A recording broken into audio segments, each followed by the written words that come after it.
Alright guys, so I got this mounted on. I'm not gonna bore you with mounting it. There's just no point. It mounted up like a two-stroke. You literally put it on a plate and then it's got two mounts front and back like a friggin' two-stroke. I do want to point something out though. My frame has the 1 inch, the old style one, which is really hard for a lot of people. If you take two If you take the mount on these plates and you flip it upside down, and you take a 80cc rear mount and just flatten it and push it through, the two actually come together perfectly at 1 inch. So I just figured I'd mention that. And if you see the copper in there, I always copper shim all my mounts now. And a lot of people are like, that looks weird. But I did it on every build because one, it's a vibration damper, and what it does is it acts like a lock washer, so it doesn't allow that vibration to let things wiggle free. So it works really good. Just a little suggestion. Anyways, so yeah, my plate was cut very poorly in this kit. I was very disappointed. The things were way too shallow. They were only cut in maybe 6 millimeters, so I had to drill them out and tap them. Like everything, you know. The other thing I did do was I took this and flipped it. I put the front going forward and the back going backwards. That way it gave me all this room here and a little bit of room up here. And then I had clearance for everything here. I could keep it lower center of gravity, and I had room to open my air filter now, just pushing it down and tilting it, get the air filter out, and I could get to my oil plug. So that worked out the best, was just flipping the plate. They mount up anyway. So all in all, that's it. We got an exhaust. Now, people talk about pound for pound. You got a regular 80cc kit, you're looking at 17 pounds for an 80cc kit. And you're looking at 23, what did it say? 23.8 or something like that. So, looking at 23 pounds, okay, 24 pounds.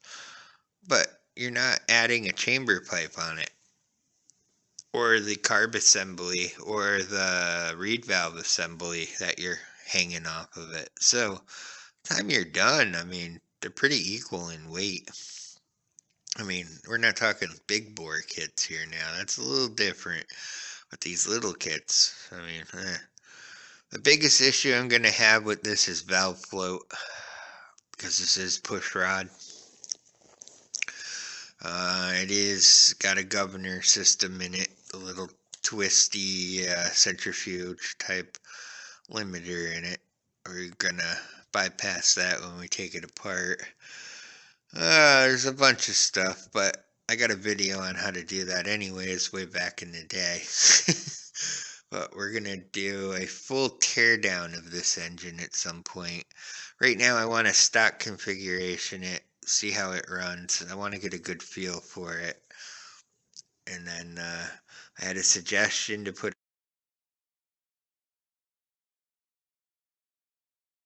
a 36 tooth. I got a shout out to another guy that told me to take that aluminum wheel out.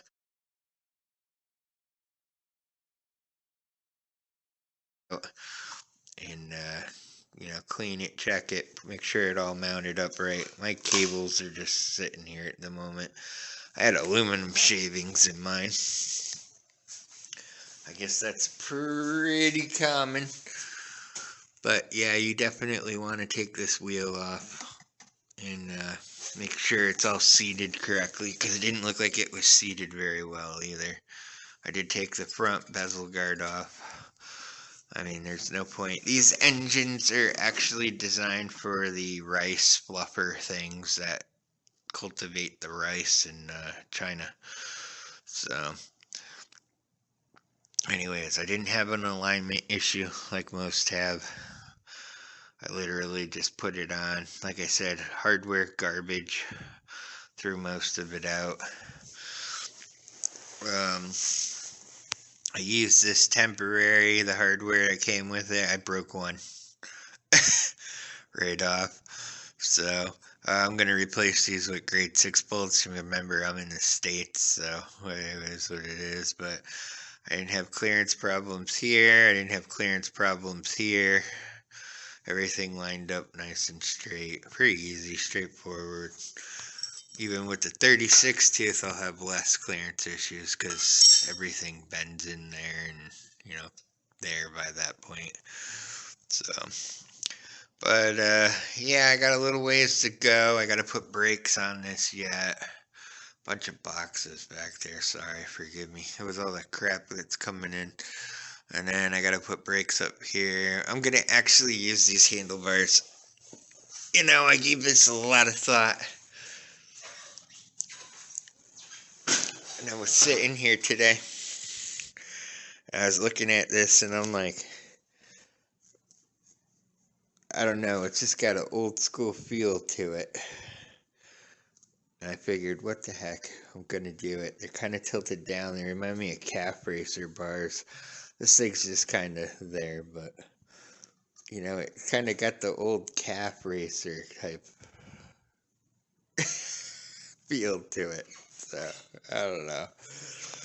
My other thing, my biggest gripe out of this whole kit, which really pissed me off, was they gave me a tank, and I took a stick welder to do it quick, just hit it, just to hold it on my stud. It was the only thing I had that wasn't going to blast through this or through the stud at the time. They welded it so much inside that it actually turned the bolt thin on the outside because they melted so much metal through. And it was nothing but paint.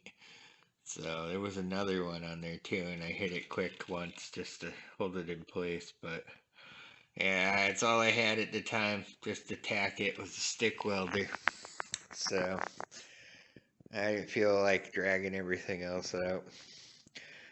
But that kind of pissed me off, brand new thing, really poorly made hardware, really poorly made tank on that one stud, and the other stud was very thin.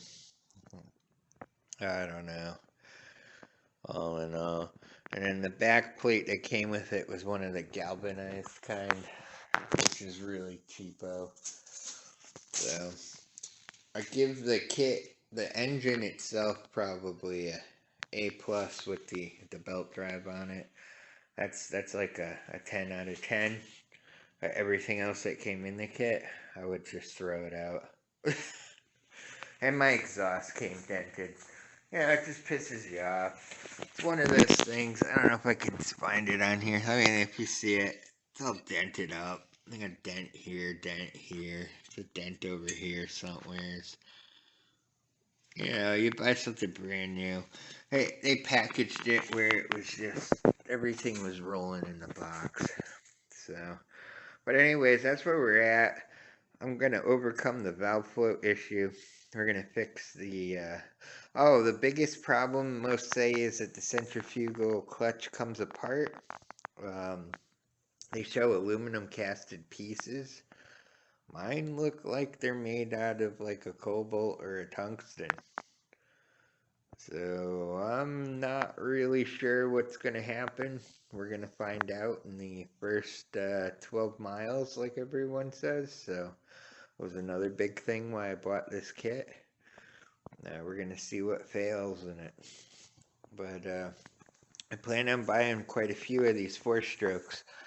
And there's no reason we can't take this for a brutal ride, or give one of the 2-strokes there a ride for its money, you know what I mean? So, anyways, alright, peace out. That's where we're at. I got brakes coming in 2 days. We'll get this all done, gassed up. We'll give it a first run. I gotta put the freewheel on yet. I wanted to mention these. Perfect They clear beautiful. That clicking's the kickstand, by the way.